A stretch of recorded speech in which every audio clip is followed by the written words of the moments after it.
Olá, igreja! Olá, família! Estamos aqui mais uma vez para falar do livro de Samuel. E lembrando a você que nós estamos na 48ª semana do plano de leitura da Bíblia. E nessa semana estaremos finalizando a leitura do 28º livro e dando início à leitura do 29º livro.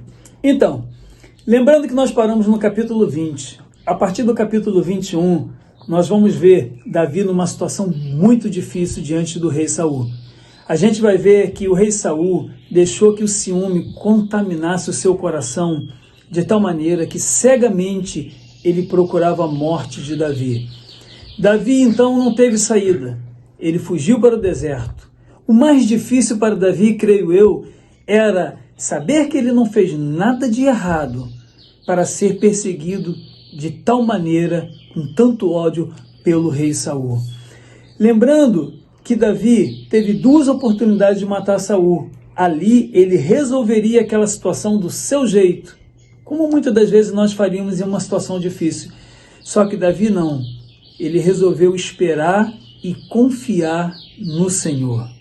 Davi sabia que Deus havia de levantar um novo rei em Israel.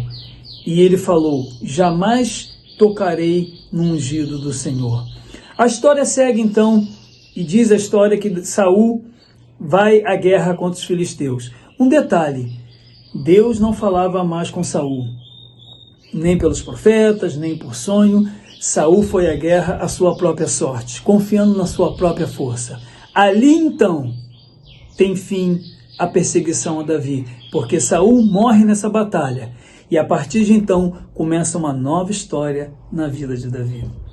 Amém. E a partir daí dá-se início ao livro de 2 Samuel. E o livro de 2 Samuel se inicia com Davi sendo informado da morte de Saul, né?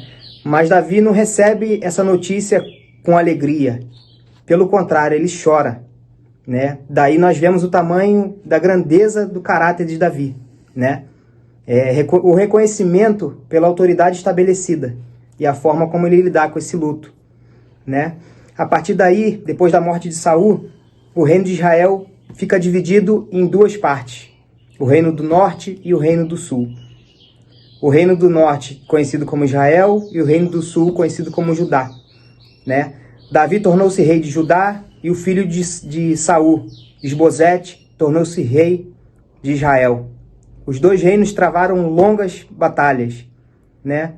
E por fim, o exército de Davi prevaleceu, e a partir daí, Davi foi ungido rei sobre toda Israel, né?